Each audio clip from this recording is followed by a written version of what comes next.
Welcome friends. இன்றைக்கி வீடியோவில் ஸ்வயம் எக்ஸாம்ஸ்க்கான hall ticket release பண்ணிட்டாங்க. ஸோ அது எப்படி டவுன்லோட் பண்ணுறது பார்க்கலாம். கூகுள் போய்க்கிங்க. கூகுள் போயிட்டு ஆஸ் யூஷுவல் NTA ஸ்வயம் அப்படின்னு டைப் பண்ணுங்கள்.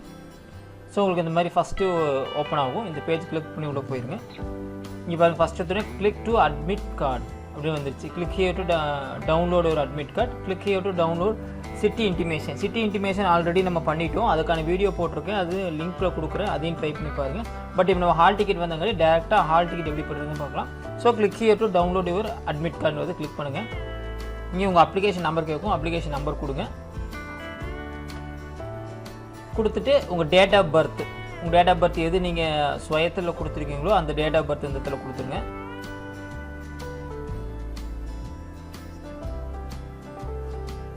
கொடுத்து நீங்கள் கேப்சா கொடுத்துருப்பாங்க, அந்த கேப்சாவை மறக்காமல் டைப் பண்ணிடுங்க.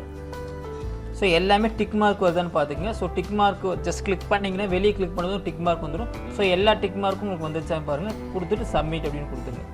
கொடுத்துட்டீங்க அப்படின்னா உங்களுக்கு வந்து உங்களோட எக்ஸாமினேஷன் வந்துடும். ஜஸ்ட் நீங்கள் பிரிண்ட் கொடுத்து நீங்கள் PDF-ஆக சேவ் பண்ணிக்கலாம். Otherwise you can take it print அவுட்டும் கூட என்ன பண்ணிக்கலாம், நீங்கள் எடுத்து வச்சுக்கலாம். ஸோ இதில் வந்தீங்கன்னா நீங்கள் எவ்வளோ எக்ஸாம்ஸ் எழுதியிருக்கீங்க, எவ்வளோ எக்ஸாம் அப்ளை பண்ணியிருக்கீங்க, அந்த அப்ளை பண்ண எக்ஸாம்ஸ்க்கான டீட்டெயில்ஸ் ஃபுல்லாக இருக்கும். ஸோ அதை காட்டுறேன் உங்களுக்கு.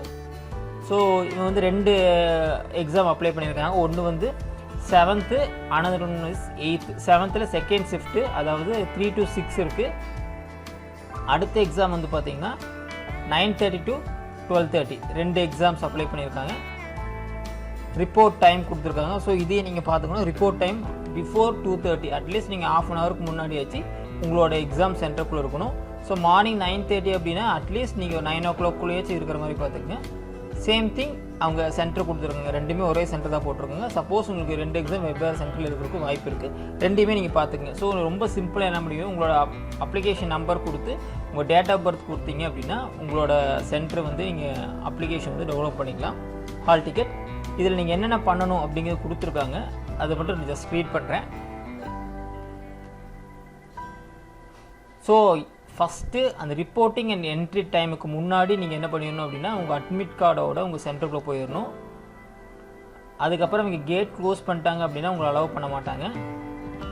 Same thing, no candidate shall be permitted or leave the examination room or before end of the examination. நீங்கள் எக்ஸாம் எழுதி முடித்தாலும் அந்த எண்ட் டைம் வரைக்கும் நீங்கள் இருக்கணும். இப்போ வந்து இந்த எக்ஸாம் வந்து பார்த்தீங்கன்னா 2:30 3 to 6 அப்படின்னா நீங்கள் 6 o'clock தான் உங்களை லீவ் பண்ணுவாங்க. ஸோ அதையும் நீங்கள் பார்த்துக்கணும்.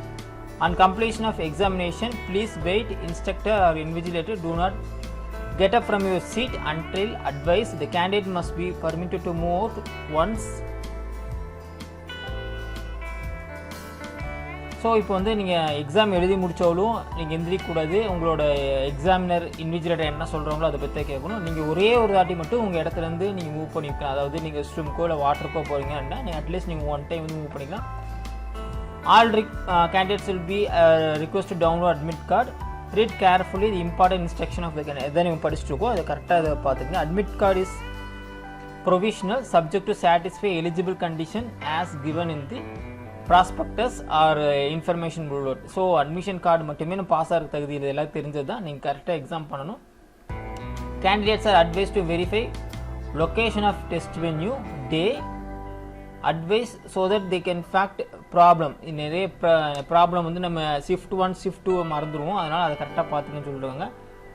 இஃப் இப்போ இடம் வந்து உங்களுக்கு கரெக்டாக புரியலை அப்படின்னா நீங்கள் அதை வந்து ஃபஸ்ட்டே நீங்கள் செக் பண்ணி, ஏன்னா நீங்கள் உள்ளே அனுப்பும்போது ஃப்ரிஸ்கிங் பண்ணிட்டு தான் இருப்பாங்க. ஸோ நீங்கள் முன்னாடியே நீங்கள் போகிறது வந்து நல்லது. வேர் ஸ்பெசிஃபிக் அட்டையர்.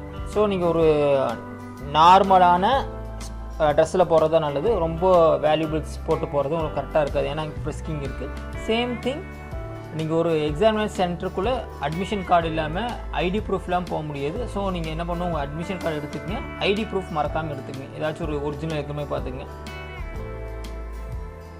நீங்கள் என்னெல்லாம் கொண்டு வரலாம் அப்படின்னு பார்த்தீங்கன்னா, water bottle that should be டிரான்ஸ்பரண்ட்டாக நீங்கள் மெட்டலெல்லாம் கொண்டு போக முடியாது. Simple transparent ball pen, admit card download from NTA website, clear printout in A4 size. Additional 1 passport size photo for pasting attendance sheet. அதில் ஒட்டுறக்காக இங்கே ஒரு ஃபோட்டோ எடுத்துகிட்டு போகணும். ஒரிஜினல் வேலிட் ஐடி ப்ரூஃப், ஒரு ஐடி ப்ரூஃப் வந்து இங்கே எடுத்துகிட்டு போகணும். Candidate must carry any one of the authorized ID proof. என்னவா இருக்கலாம் அப்படின்னு பார்த்தீங்கன்னா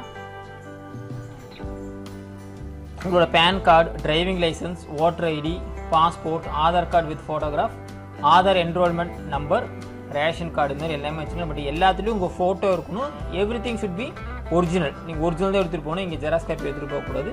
இப்போ வந்து நீங்கள் பிடபிள்யூபிடி அது இருந்தீங்க அப்படின்னா அதுக்கான சர்டிஃபிகேட்ஸையும் நீங்கள் வந்து என்ரோல் பண்ணணும். நீங்கள் வந்து ஃபிசிக்கலி ஹேண்டிகேப்டு அந்த மாதிரி இருந்தாங்க அப்படின்னா அவங்களுக்கு 20 மினிட்ஸ் வந்து எக்ஸ்ட்ரா டைம் கொடுத்துருக்காங்க. சேம் திங் நீங்கள் வந்து அது நீங்கள் முன்னாடியே கிளைம் பண்ணியிருக்கணும். உங்களோட பர்சனல் பிலாங்கிங்ஸ் எதுவுமே நீங்கள் எடுத்துகிட்டு போக முடியாது, எலக்ட்ரானிக் டிவைசஸ், மொபைல்ஸ் இதெல்லாமே. அதனால் நீங்கள் முன்னாடியே என்ன பண்ணிடணும் அப்படின்னா ஒரு இடத்துல கொடுத்துருங்க.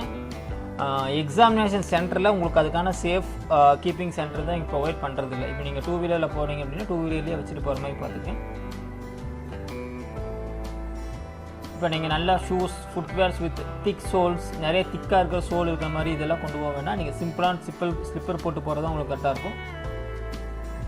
உங்களோட கொஷின் பேப்பர், ஸ்க்ரீனில் தெரிகிற கொஷின் பேப்பரும் உங்கள் அட்மிஷன் கார்டில் இருக்கிற நம்பர் இது எல்லாமே ப்ராப்பராக இருக்கான்னு பார்த்துக்குங்க. Then candidate must sign the attendance without fail. உங்களோட அட்டண்டன்ஸ் கண்டிப்பாக நீங்கள் சைன் பண்ணணும். ஆல்சோ ஃபிக்ஸ் பாஸ்போர்ட் சைஸ் ஃபோட்டோவையும் நீங்கள் என்ன பண்ணணும், அதில் வந்து ஒட்டணும்.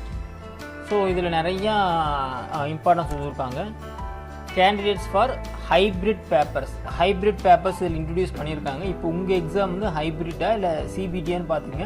இப்போ இந்த கேண்டிடேட்டுக்கு வந்து பார்த்திங்கன்னா சிபிடி தான், அதனால் பிரச்சனை இல்லை. இதே நீங்கள் ஹைப்ரிட் எக்ஸாம்ஸ் இதில் உங்களுக்கு அவைல் ஆயிருந்துச்சு அப்படின்னா என்ன பண்ணணும் அப்படின்னா செக்ஷன் ஏ வந்து பார்த்திங்கன்னா நீங்கள் எல்லாமே அப்ஜெக்டிவ் டைப் கம்ப்ரஸர் எம்சிக்யூ இருக்கும். அது வந்து நீங்கள் சிபிடியில் பண்ணுற மாதிரி இருக்கும். எல்லாமே நீங்கள் கம்ப்யூட்டரில் பண்ணிடுவீங்க. Section B and C is for hybrid paper comprise of questions answers descriptive mode. So இதில் வந்து பி அண்ட் சி வந்து பார்த்தீங்கன்னா நீங்கள் டிஸ்கிரிப்டிவ் மோடில் எழுதுகிற மாதிரி இருக்கும். அதில் வந்து உங்கள் கொஷின் பேப்பர் வந்து உங்கள் கம்ப்யூட்டர் ஸ்க்ரீனில் இருக்கும். பட் நீங்கள் ஆன்சர் வந்து பார்த்தீங்கன்னா உங்கள் பேப்பரில் தான் எழுதுகிற மாதிரி இருக்கும். ஸோ இதுதான் ஹைப்ரிட் மோட். நீங்கள் யாராச்சும் உங்களோட எக்ஸாம் மோடு வந்து ஹைப்ரிட்டாக இருந்துச்சு அப்படின்னா அதையும் நீங்கள் கவனத்தில் கொள்ளணும், எது நீங்கள் எடுத்துக்கணும்னு சொல்லிட்டு. லாஸ்ட் பாயிண்ட் நமக்கு தெரிஞ்சது தான். நீங்கள் வந்து ஹைப்ரிட்டில் எழுதுனீங்க அப்படின்னா உங்கள் பேப்பரை வந்து சப்மிட் பண்ணிட்டு வரணும். ஸோ அவ்வளோதான் ஃப்ரெண்ட்ஸ். நீங்கள் ரொம்ப ஈஸியாக உங்களை ஐடி கார்டை நீங்கள் ஆல் டிக்கெட் டவுன்லோட் பண்ணிக்கலாம். இதே போல் உங்களுக்கு என்னென்ன ரெக்யர்மெண்ட்ஸ் இருக்குது, என்னென்ன கொண்டு போகணும், என்னென்ன செய்யணும், செய்யக்கூடாது, இது எல்லாமே நான் சொல்லிவிட்டேன். இது ட்ரை பண்ணி பாருங்கள். ஏதாச்சும் டவுட் இருந்தால் கீழே மறக்காமல் கமெண்ட் பண்ணுங்கள். இதில் முக்கியமாக நீங்கள் தெரிஞ்சுக்க வேண்டிய விஷயம் உங்களோட சென்டர், டேட், அப்புறம் எந்த டைமில் நீங்கள் என்ட்ரி கொடுக்கணும். ஸோ ரிப்போர்ட்டிங் டைம் எல்லாமே ரிப்போர்ட்டிங் டைம் ½ hour முன்னாடி தான் கொடுத்துருக்காங்க. ஸோ அதை நீங்கள் கரெக்டாக பார்த்துக்குங்க. இப்போ வந்து நீங்கள் 9 o'clock 8 to 9 அப்படின்னா உங்களுக்கு 9:30க்கு எக்ஸாம் ஆரம்பிக்குது. 9 o'clock உங்களுக்கு வந்து கேட்டை க்ளோஸ் பண்ணிடுவாங்க. ஸோ அதுக்கு முன்னாடி நீங்கள் அங்கே இருக்கிற மாதிரி பார்த்துக்குங்க. பெரும்பாலும் இந்த சென்டர் வந்து பார்த்திங்கன்னா சென்டர் ஆஃப் கோயம்புத்தூர்லேருந்து கிட்டத்தட்ட 20 to 23 கிலோமீட்டர்ஸ் தள்ளி இருக்குது. ஸோ அதே போல் உங்கள் சென்டர் வந்து தூரமாக இருந்துச்சு அப்படின்னா முன்னாடியே நீங்கள் இது பிளான் பண்ணிவிட்டு கரெக்டாக இருக்குது அந்த மாதிரி போய்க்குங்க. ஐ ஹோப் இந்த வீடியோ யூஸ்ஃபுல்லாக இருக்கும்னு நினைக்கிறேன். உங்கள் ஃப்ரெண்ட்ஸ் கூட ஷேர் பண்ணுங்கள். மறக்காமல் உங்களோட ஸ்வயம் எக்ஸாம்ஸை நல்லபடியாக எழுதுங்க. தேங்க்யூ.